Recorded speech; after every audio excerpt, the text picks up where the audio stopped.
Welcome back to Fat Cat Collections. Today, guys, we're doing another discussion video, and this is about the misconceptions of watch value and resale value when it comes to many different brand watches. Now, in the watch community, we have what I consider three different types of people. We have, the guys who are more the affordable watch collectors like myself. We have the watch snob, and then we have the folks who are just really, I don't want to say misinformed, but just kind of new to collecting, new to watches, and just kind of uneducated about the different types of watches out there, what you get for your money, the quality. Ultimately, buying a watch is a very personal decision. Now, it's no, I don't try to overhype, things like this. Buying a watch is not some big life decision. It's not some huge life-changing moment. Although if you are spending a lot more money than you should, it may very well be. For somebody to go ahead and say, I'm going to drop, $30,000 on a watch. I would hope that you are in the kind of financial situation that wouldn't really mean much to your bank account, right? There's a lot of folks who buy luxury brands with the idea that, hey, you know what, it's not a big deal because I'm going to buy it, wear it, I'm going to sell it for more. And that's really not the case. There are those specific models and those types of watches and brands that definitely will warrant more of a resale value. Watches that definitely hold on to their value more than, say, a lot of Invictas for that matter. Absolutely, The argument always comes down to guys stating, oh, well, if you buy an Invicta, you're basically throwing your money away. And that's not really true. That can be said about many, many brands if you want to make that argument. But there are many watches out there, many brands that you can buy at one point in history for a certain price and then sell them for more.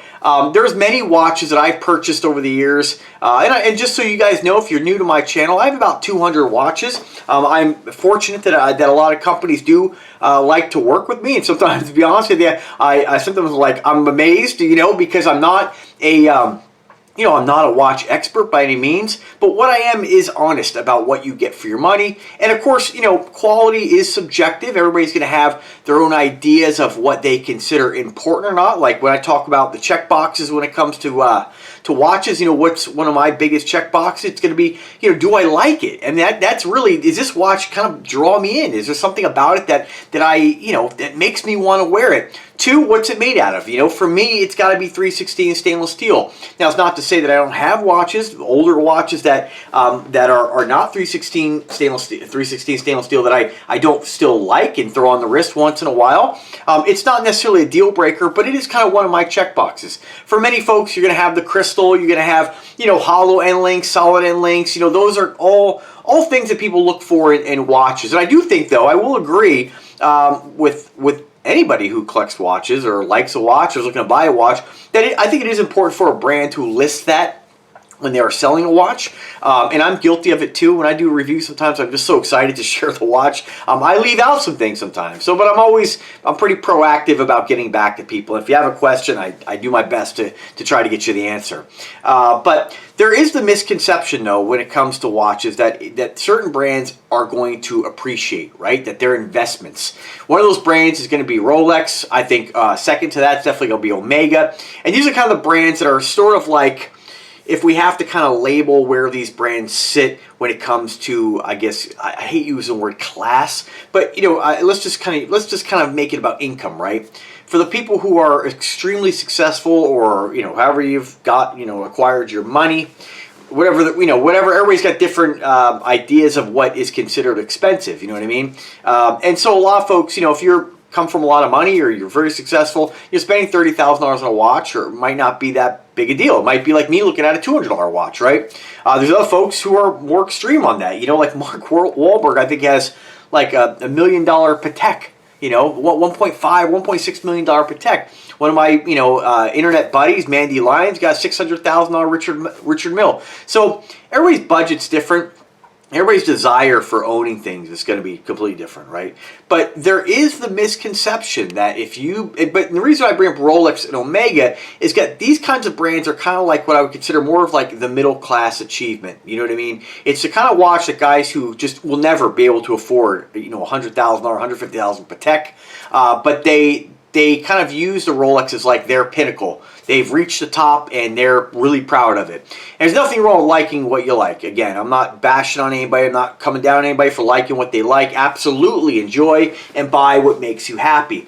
But I think a lot of folks do buy a Rolex watch who really probably shouldn't buy it. And again, it's my opinion. You know, I think a lot of guys, you know, if you're living... And again, this really comes down to the person and their priorities, right? For my priorities, I could never imagine spending $15,000 on a watch, despite the fact that I'm living in a home that's appreciated, that's worth a lot more than I paid, about triple what I paid. I'm living in a home that's fully decorated, and I'm not saying this to brag, but for instance, my priorities, the way that I look at things, is that if I didn't have brand new carpet and brand new paint and brand new appliances, now brand new to me, they're still, you know, I bought these when I bought my house, right? They're still functional.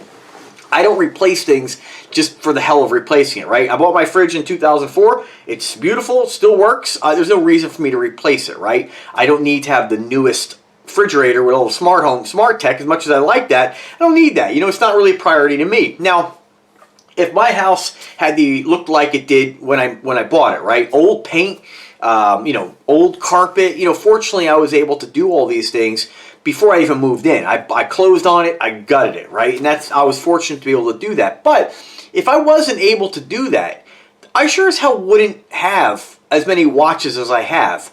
I probably would have put like wheels on the back burner, you know. Fortunately, I was able to get these things and hold on to these things, you know, through work and you know, I mean, so, you know, like a lot of times when people look at somebody and they perceive like, oh, he must have a lot of money because, you know, he's got this or that. That's not necessarily true. Now, my priorities, again, if I was living in somewhere that was, you know, old paint, old flooring, you know, old appliances, driving an old beater car, you know, my priority would be to improve those other things in my life as opposed to watches. Watches to me are kind of like a luxury item. No matter what the price of a watch, you really only need one watch to tell the time. And ultimately, they are accessories. You know, they are things that we as I think more men, but women too, we accessorize with these items because they're part of our outfit. They're part of our style. Other people wear watches to show off. It's just like wearing, you know, when we look at like the rap industry and guys getting diamonds and necklaces, those things are an expression of themselves, but also it's to show off, to say, look at me, look at how much money I have around my neck. I made it. And so I think that's why a lot of people buy brands like Rolex and Omega. The issue that I have is that they always make it about quality and not that reason. The main reason people buy a Rolex watch, whether they want to admit it or not, is because of the name, because of the prestigious name and the perception people will have of them when wearing such a brand. Now, I don't care who you are. You can have other reasons, but that's really the primary reason. I don't really care what other people have to say. If there was something where somebody could really show me a real quality difference. Like let's just say, for example, let's say your other brand watches, like your Invictas, your Bulivas, your Citizens, you know, let's just say, we're going to pick a number here. Let's say, you know, every day they're losing 20 minutes, you know, and the only way to get something that's accurate, to get you to work on time, is going to be to spend $15,000 on a Rolex, right? Or to get the Rolex brand or the Omega brand. I could see that being special and being like, wow, you know, that's something really quite achievable for that brand to maintain a watch that does accuracy when everybody else can't do it. For instance, if everybody else's watches, you wore them for, you know, 3-4 weeks, a month, 6 months, and they just broke down, fell apart, disintegrated off your wrist, you're like, damn it, I gotta buy another one. You know, to me, and the Rolex didn't do that, or the Omega, I would say, wow, they're really doing something special here to allow you to buy one watch and it's gonna last you forever. That's the misconception a lot of the watch snobs have when describing the brand. You can hand it down to your kids, it's gonna last you a lifetime. As if the other brands aren't.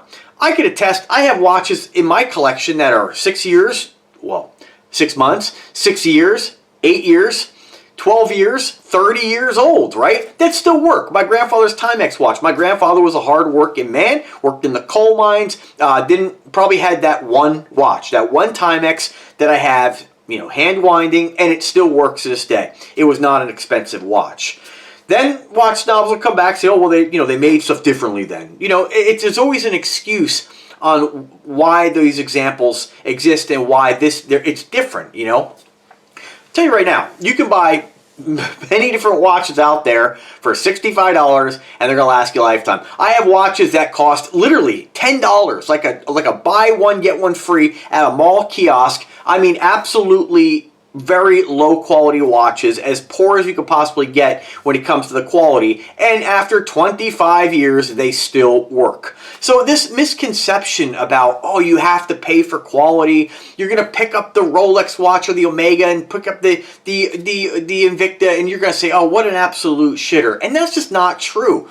I've always said, you know, I think here's the thing too, you know, as I've progressed with YouTube and doing these videos, I don't, you know, I kind of make these videos really real world and honest with you guys, and I don't really come across as like this, you know, like big production. You know what I mean? A lot of guys, they edit all their stuff together, they have intro music and all that stuff, and to me, I think, you know, as much as I like to ramble on and talk, and some people might find that annoying, I do think I'm providing good information for you, and honestly, real world, honest, non-snob, average guy, you know, like real honest information, you know, real common sense stuff here, because I think that anybody who's really being honest, and I know because of the thousands of comments that I have gotten over the years, I don't know how many comments, but thousands and thousands, I'd say hundreds of thousands, you know, I think that from what I can tell by the people who comment, who say, hey, I have an Omega, or I have, you know, in some cases Patek, I have these brands,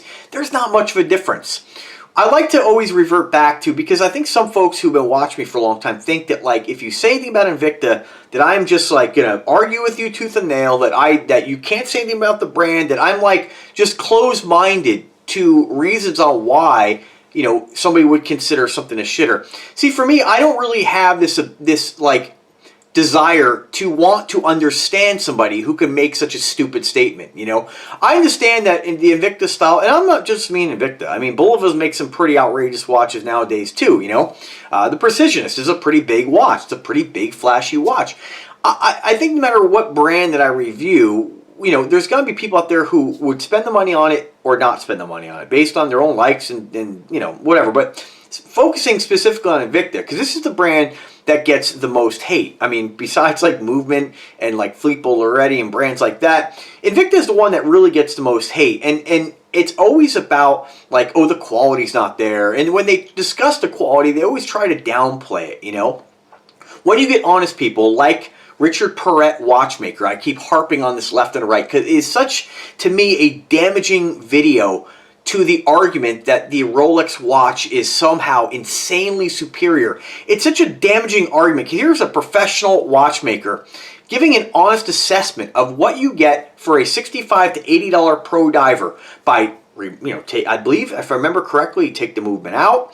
I mean, he pulled the back off the watch for sure, regulated the movement, which he got the movement into, I believe it was like +1 or -1 per day, which from my understanding is extremely accurate. Right up there with your Rolex watches. You know, he's broken down the quality, the finishing, all these things that the watch snob talks about as being somehow super superior with the Rolex watch. Do I appreciate what Rolex does with their brand as far as like having their own, you know, in-house foundry? Of course, Rolex is going to be more expensive when you have, you know, a watch that's not made in China. Of course, if we had the exact same quality watch, I mean from ground up, if that was possible to have the exact same, let's say Rolex tomorrow took one of their, we could duplicate it, right? Replicate and clone a Rolex plant, and we put that in China. And the only difference we did was to pay different labor rates. The difference in price would be insane, right? Because the labor rates are so cheap. You're paying a lot of money because of the Rolex process.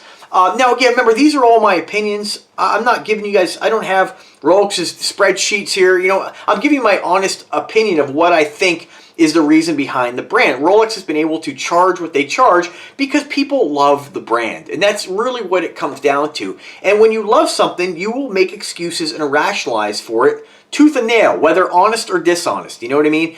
And that's kind of where I feel a lot of guys are coming from with the brand. What I don't mind is I love all watches, you know, and I think that, you know, I know over the years I've had back and forth with people, and I'm a loudmouth, you know what I mean? And I get that that's not always, I guess, the most intelligent way to articulate a disagreement or a discussion. I just think that I personally can't take somebody seriously who would call an Invicta watch a shitter, or lots of other brands, because I know firsthand they're just not, you know.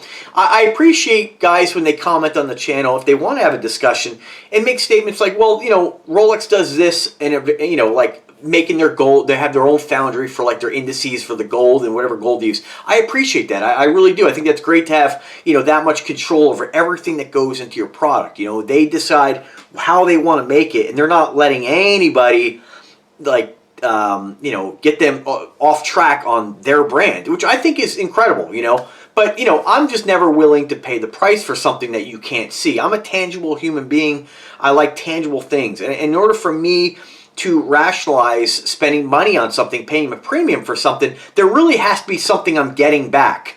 And with all these luxury brands that I've had my hands on over the years, and I've checked out, you know, they've never done enough for me to warrant the price. And that doesn't mean you shouldn't buy them. I mean, I guess my biggest gripe is the dishonesty behind guys who, they just don't like the Invicta brand. You know, they just don't like the style, the big dive watches, the huge sea hunters, and then they just basically take their dislike for the style and they make it about other things. Because most people, if you listen to somebody say, well, you know, if you ask the question, what don't you like about Invicta? And they say, oh, I don't like the big style, you know, the big watches, they're so big and gaudy. That most people with a brain are going to say, oh, well, that's not a reason to bash the brand. That's just your taste. But they always have to lie and make it about more. Do I think you're going to get better quality control coming out of a Rolex factory than an Invicta factory? I would say it's safe to assume yes. But in my personal experience with the 200 or so watches I have, with every Invicta I've ever had, the only Invicta that I've had a problem with is, you know, I mean, full disclosure, the only problems I've had with Invicta are one of my grand divers, the only grand diver I have, did fog up in the shower. It's the only watch that I've ever had leak, period, right? And so, from what I can tell, the back is cross-threaded. It's a defect out of the factory. It happens. I didn't catch it until years later. I would have sent it back and exchanged it. I just don't take that watch swimming, you know, or in the shower in the hot tub. Absolutely, you're going to have problems. But I don't think that, you know, that hasn't happened to the Rolex brand, something similar, you know. You know, when you're making these watches, they're handmade or machine made, people get tired, people make mistakes, and you can be the best employee, doing the best job possible, but unless you have a lot of checks and balances, which Rolex probably does, you know, these things don't get caught with brands like Invicta because they are a really mass-produced watch. I'm not saying that Rolex isn't, but I don't think it's as mass-produced as like an Invicta watch. Now, as far as the other problems I've had with Invicta, the only other issues I've had is, depending on the plating technique you have, and can be said for Techno Marine also, and another Invicta brand, if it's the iridescent plating or the blue plating, I've had watches that I didn't think I was going to be able to size because I've had to slam on the pins so hard to get them out. You know, I mean, I almost thought I was going to have to send the watches back or take it to a jeweler with maybe some better tools or whatnot. I've used push pin removers. My go-to is using a little jeweler's hammer and just a little push pin remover. I don't know what you actually call it, but little pin tool, right? I've always had good luck sizing, like I said, close to 200 watches. And other watches for other people, coworkers, whoever, you know. But those are really the only issues I've had with any of the Invicta watches. I have seen a few crown protector, not a few, but one crown protector not latch completely closed. Not to agree with the Sea Hunter review by It's Constipated. You know, I don't think he had the crown pushed all the way in, because I know my Sea Hunters, if the crown is not screwed down, the crown guard will not close. You know, I think it's, like I said, it's not impossible, but of all the watches I've reviewed on this channel, and all the Invicta watches, when Bulldog used to send me watches, Aragon used to send me watches just to review and then send back, all the other companies that send me watches to keep and add to my collection to share and re-review, you know, I've had very limited problems. I mean, and other than the ones I've told you, that's the only ones I can recall that I've even had an issue with. You know, so I think that the quality coming out of China and coming out of all these factories. Remember, we're not living in the 80s anymore. The modern manufacturing, modern machining is incredible. No matter where you go, wherever country you go and check out modern machining and where companies are making a product, it's just not what it was in the 80s. There was a time where, Japanese electronics were the only electronics. Chinese were making garbage electronics. That's not the case anymore. Go to a store and pick up something, anything. You're going to be hard-pressed to find anything not made in China. And there's a reason for that. Stuff coming out of China is awesome, The old Swiss-made thing doesn't mean anything anymore. It doesn't. What it does, but it could mean something to you and the person who wants to have that allure, that old dated idea that Swiss-made meant something. I remember being a younger guy and seeing something Swiss-made, be like, oh, it must be expensive. It must be quality. Nowadays, it means absolutely nothing. And I think you're starting to see a lot more companies just kind of not even list Swiss-made anymore. I just don't think it's really something that means much unless you are like a real, and when I say connoisseur, I don't mean that as somebody who's really advanced, you know what I mean? I mean, I think there are, like when you look in like the wine industry, there's guys who can pinpoint and pick out what they taste in a wine, swish it around, spit it in the bucket, and give you, this breakdown of quality. And I think to the average person, I'm never going to be that guy, right? I think that there is an element of snobbery and snootiness that comes along with this I have the refined taste and you don't attitude. And I just think ultimately at the end of the day, it's just a lot of nonsense. I think ultimately if you like something, that's really all that matters. And it's too bad that we have scumbags in the watch, community. And I always use that word extremely loosely, community, because a community is supposed to be accepting, Granted, I fired back at many of them, and when I fire back, I fire back in a gutter sort of way, right? But ultimately at the end of the day, I like all watches personally. I just would never spend my money on a Rolex or Omega, and that's not because I can't afford one. It's not because it's unobtainable. Because let's face it, anybody with a credit card can go buy a Rolex watch. Now let's get back to, before I close on this, let's get back to the original, idea in this video. The original subject was the misconception. What I want you to do is just go to eBay and look at Omega and Rolex brands. And you will see thousands of pre-owned watches on there selling for less than somebody paid. Now, there's also watches on there that are like, let's say, vintage pieces. And if we take, inflation as, of course, made a big difference on the price of things.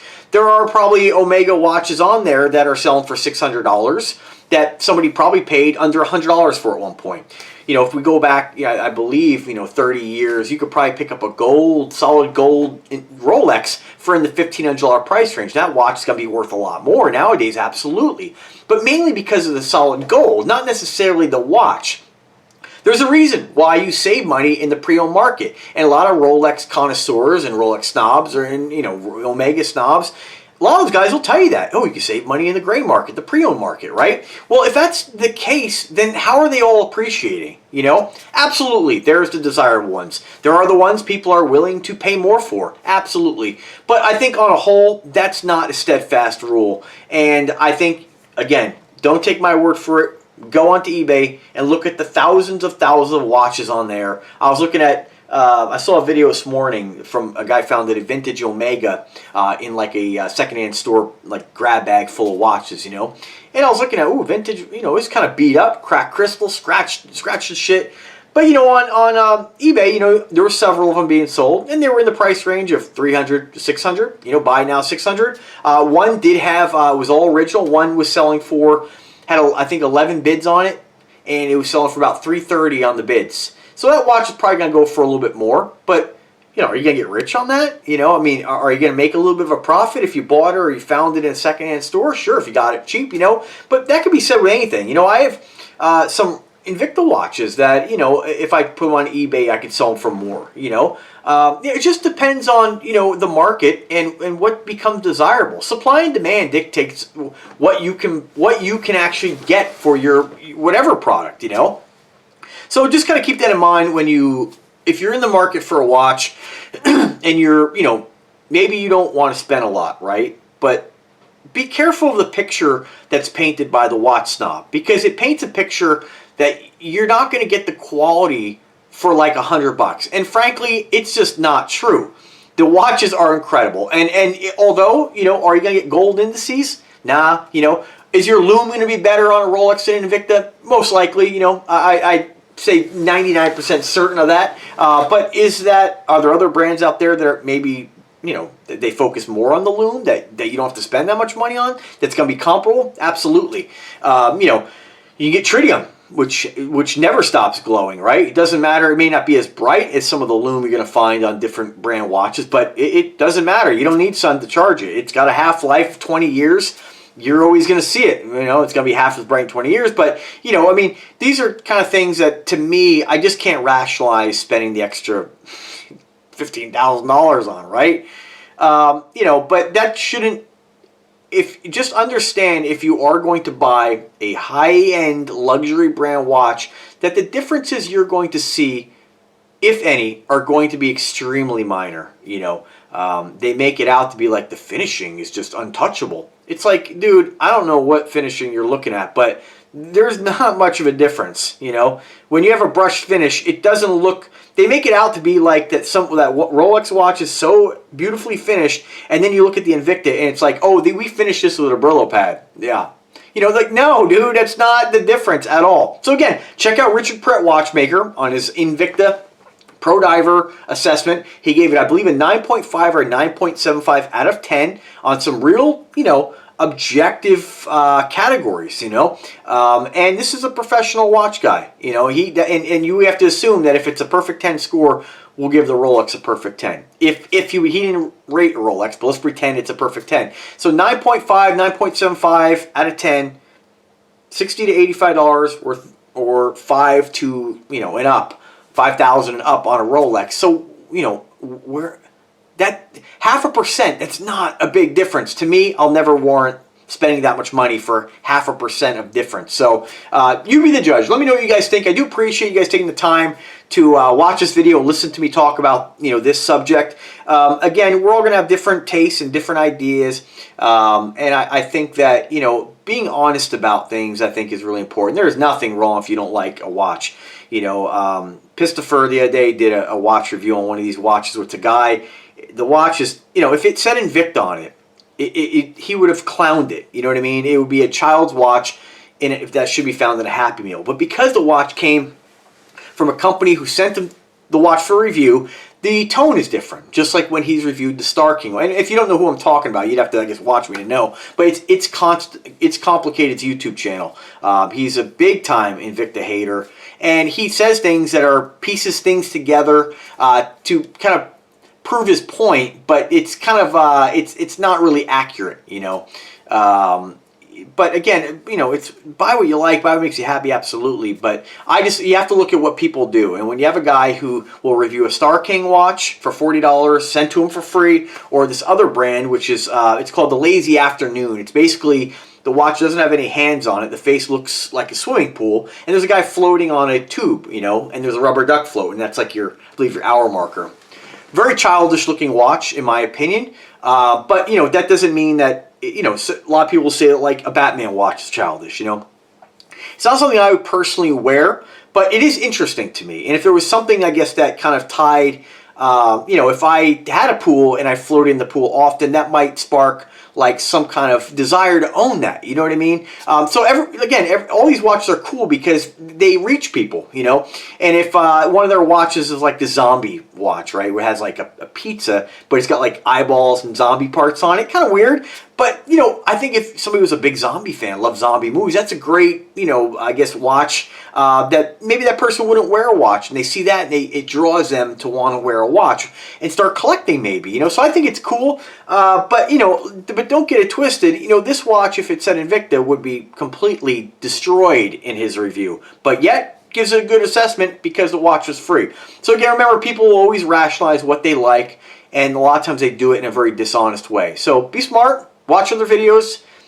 talk to people. You know, if you see a guy wearing a watch, hey, what do you got there? Check it out, hold it, go to a department store, feel what you get for your money, look at the different price points, but really don't take it too seriously. That's the cool thing about buying affordable watches. You don't really have to worry too much about these things because, you know, there's so many good brands out there, and anybody who says that they're shitters or anything, it's just a nasty human being, and I strongly suggest you watch somebody else. Thanks for watching, guys. Have a fantastic day, and take care of yourselves.